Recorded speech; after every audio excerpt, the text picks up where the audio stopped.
Hello everybody and welcome to another video, and today we're going to be looking at a band called Tethra.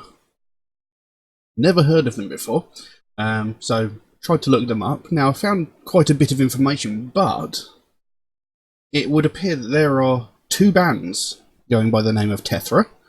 There is the band we're looking at, who are from Italy and formed in 2008. And there is another band called Tethra who apparently formed in March of this year and have released a few tracks. So, you know, it took quite a while for me to actually find the stuff I was looking for. And trying to find information on the Tethra I was looking for was quite hard, but I persevered and I found that Tethra is a melancholic doom death quintet based in Novara, Italy, and were formed in 2008. In 2010, the band recorded their first 5-track EP, At the Gates of Doom, under the supervision of Ocean, the mastermind of Opera IX, which are a band I am very familiar with. I have quite a lot of their albums. Between 2011 and 2012, they started playing live, supporting the likes of Sepultura, Daylight Dies, Saturnus, Forgotten Tombs, Sadist, The Foreshadowing, Jack Frost, and taking part in the Malta Doom Festival. So, you know, they've supported a fair few high-profile bands. Their first full-length album, called Drown into the Sea of Life, was recorded and mixed during 2012. And was released sometime in 2013. And in support of this record, the band went on tour, playing with Swallow the Sun, Antimatter, Officium Triste, Ophis, and Ivande. Again, some high-profile names in there, like Swallow the Sun.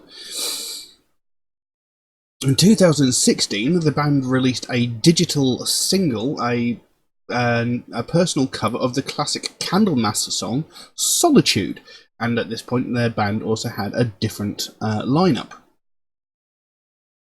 And then in the winter of 2016, they returned to the studio to record the second full-length album entitled Like Crows for the Earth, which was released in 2017.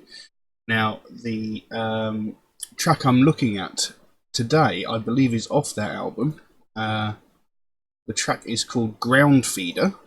And I believe that's off the Like Crows for the Earth album.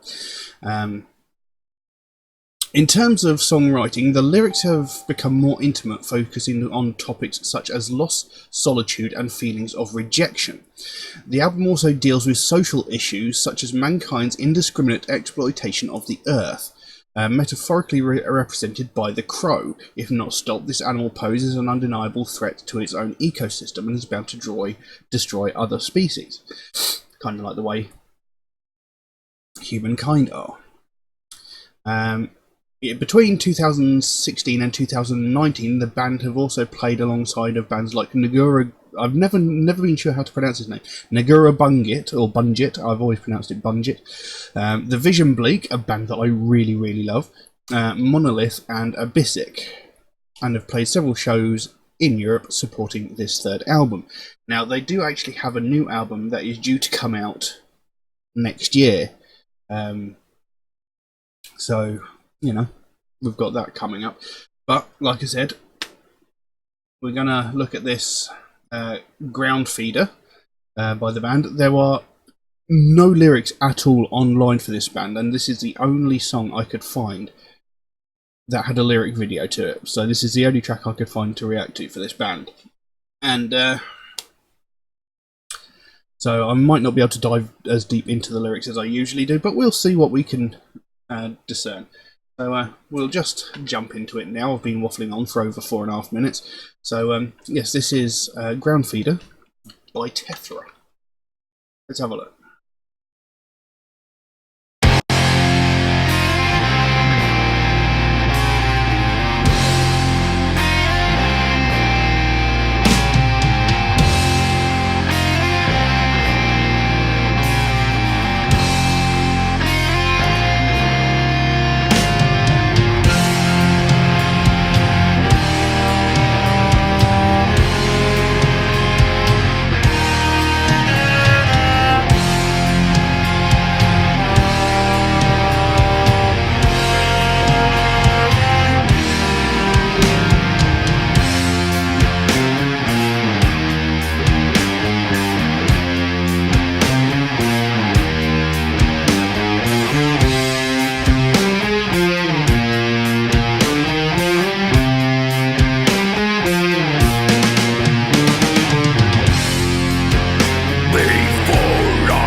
I'm going to pause that for a second.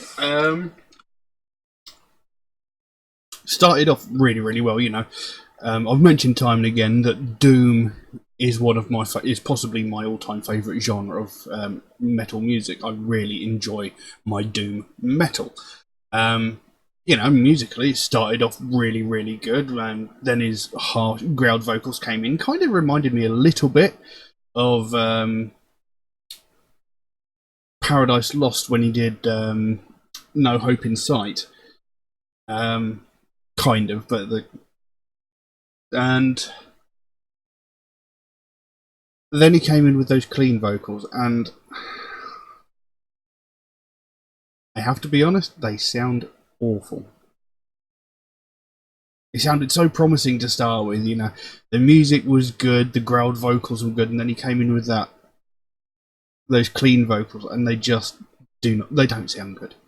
I mean, I see what he's going for. It almost sounds like he's trying to go for Sentenced in their, I think it was the White Album, you know, that sort of vocal style. But his voice doesn't quite have it doesn't seem to have the power behind it. It sounds really, it sounds like he's putting so much effort into it and not getting much sound out of it, if that makes any sense. You know, there's not much strength behind the vocals, unfortunately. But I mean, the song seems to be talking about, well, death. He seems to be talking about, you know, his body decaying and becoming part of the earth to feed the tree. I mean, even in the video from the very start, there's a dead body laying on the ground and there's a tree growing out of him.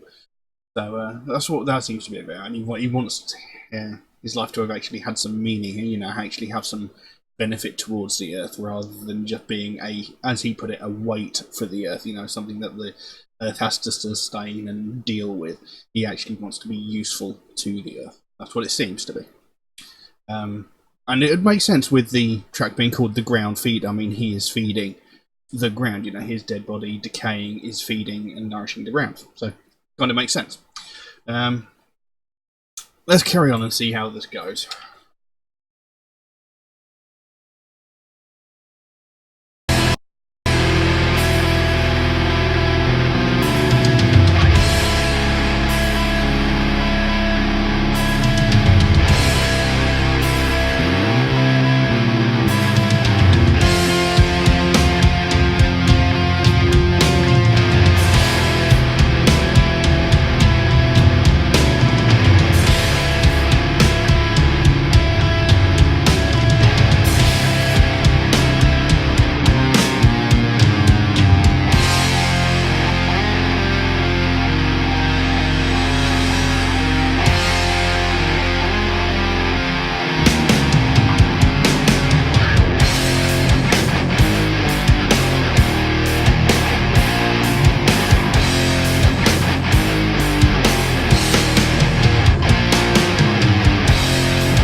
Well, there we go. That was The Groundfeeder by Tethra. A large majority of that song I actually do like. You know, musically I think they're very, very good. And when he's doing those harsh, growled vocals, it sounds great. It's his clean vocals that I wouldn't say ruin it for me. You know, it's tolerable to a degree, but his clean vocals are not good. You know, they sound almost strained. You know, they sound forced, like he's either trying to sing beyond his capability or he's trying to pull back on what he's doing. I'm not sure what it is, but there's just something about those clean vocals just doesn't work. It doesn't sound good, in my opinion. You know, I mean, I see, like I said before, I see what he's going for. You know, he's sort of aiming for that sentenced White Album era sort of vocal style. That's sort of, he's sort of there, but not quite. And I think one of the other things that bothers me is the way he uses the the way he puts breaks in words, like when he goes greyhound, you know, or ground. You know, he seems to do that quite a bit, and that I don't know. It just seems it doesn't work. It doesn't sound good. It doesn't make for good listening. It's quite jarring, in my personal opinion. But like I said, you know, if they kept the music the same, you know, music was good, and it was purely the growled vocals, it would be great. It would be very, very good. I mean, growled vocals come in all different sounds, you know. Like I said, you've got... To begin with, it sounded like Nick Holmes when they did the Plague Within album, just as he was getting back into his growled vocal style. I mean, there's still something a little bit... I can't think how to put it.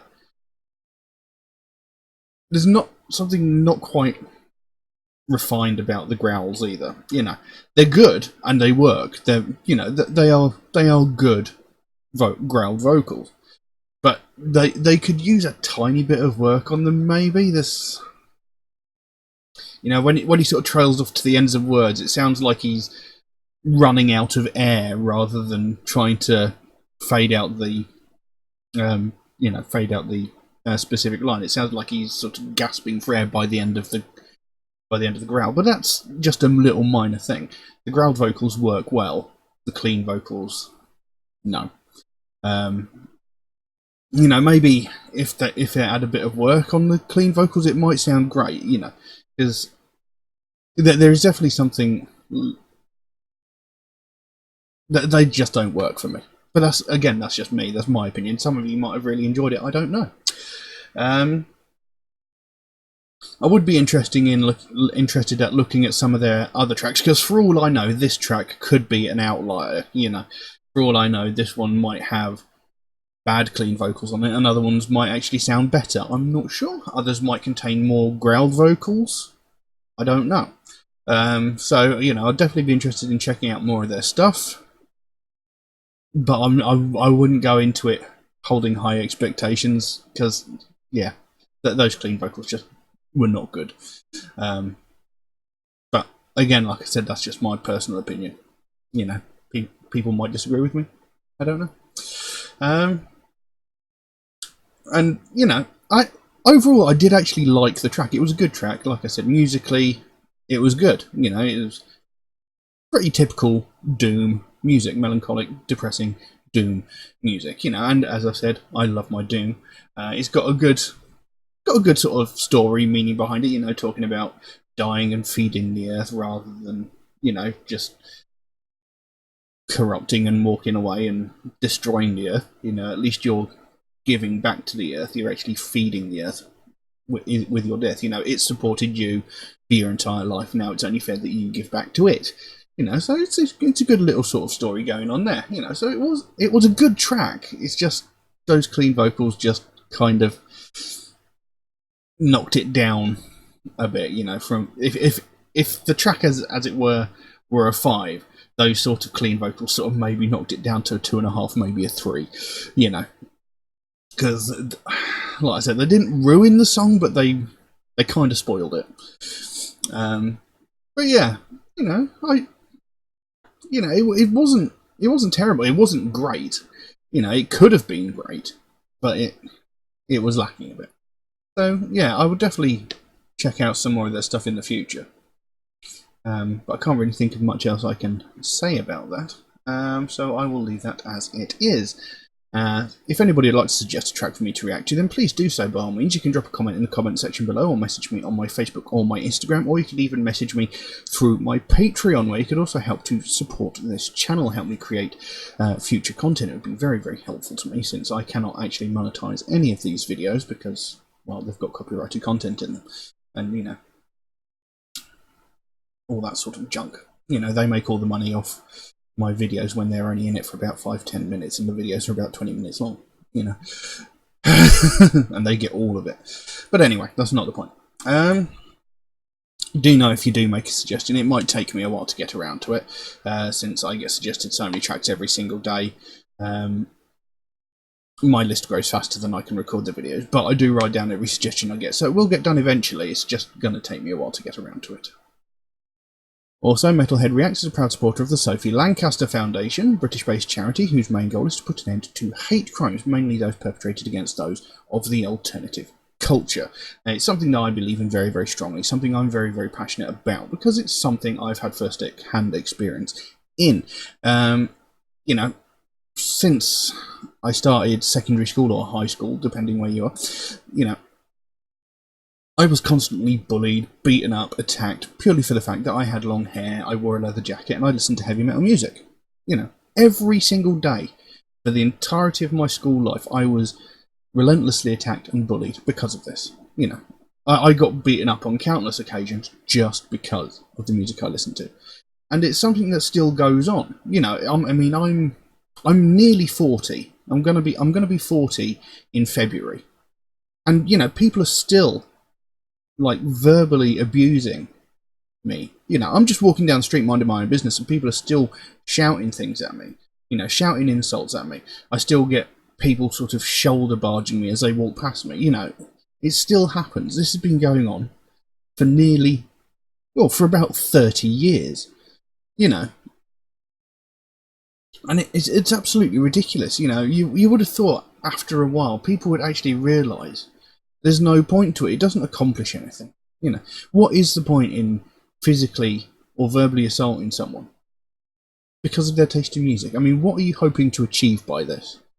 Because you're not actually gonna accomplish anything. They're not gonna suddenly turn around and decide that they're gonna listen to Taylor Swift or Wiz Khalifa and start wearing Adidas pants and J. Crew t-shirts or whatever it is you hip kids are wearing these days. It's not going to happen. They're not going to suddenly change their taste in music and clothing just because you verbally or physically attack them. So what is the point behind it, other than trying to look big and clever in front of your mates? Because that's all it really is. That's all they're really doing, is they're trying to look smart, big, and clever in front of their mates. They're trying to look hard. I beat up a mosher. Big deal. What did you accomplish, really? You're basically just showing what a closed, small-minded, ignorant little prick you are. And the thing is, this is going on. People are getting severely hurt. People are getting hospitalised just because of their taste in music. But no one's talking about it. Nothing is getting done. And that is not good enough. This sort of thing, it happens every single day all around the world. And it only ever gets spoken about if a tragedy occurs. A punk in America got run over intentionally. He was killed intentionally by a guy with his car. And the guy basically got off scot-free because he was one of these, university football scholarship jock dickheads, and the judge didn't want to ruin his future career by sending him to prison. And besides which, it was only a punk that he hit. As if the punk was a lesser life form and didn't deserve justice because of the music he listened to. And this guy just got away with it because he had a promising football career ahead of him. What the hell? But that made headlines, that got spoken about. And then the Sophie Lancaster incident, Sophie Lancaster, her boyfriend Rob Maltby, minding their own business, walking home, jumped by a group of kids, 5 or 6 people, violently attacked, had their heads stamped on, violently kicked, punched, assaulted in the most brutal fashion, and both ended up in comas. Rob Maltby thankfully survived. He came out of his coma after about a week, somewhere around there. I can't remember exactly how long. But Sophie Lancaster, after 13 days in a coma, eventually succumbed to her injuries and died. She was essentially murdered because of her taste in music, because of her taste in clothing. And, this was all over the news for months. It was spoken about for a very long time. Some people still speak about it. But the thing is, since that happened, and this was about 12 years ago that Sophie Lancaster was killed, in that 12 years, I can guarantee you, thousands of people have been attacked. They've been brutally attacked, they've been possibly hospitalised, bones broken, what have you.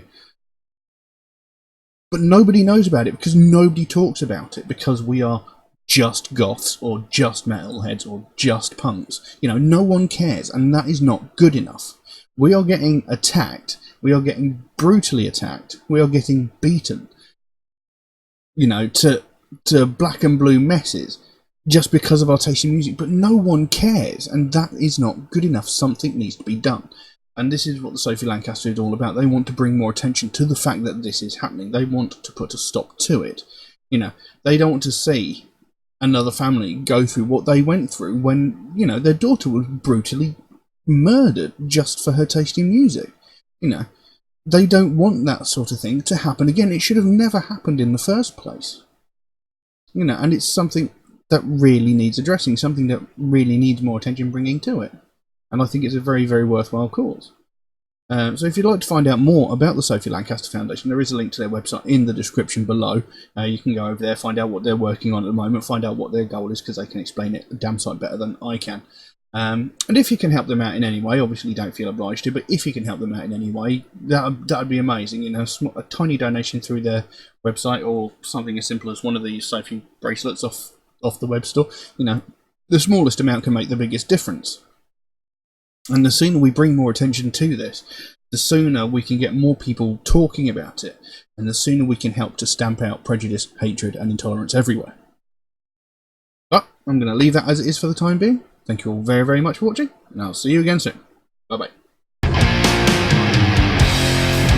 feeling my chest, the life that grows, a decision was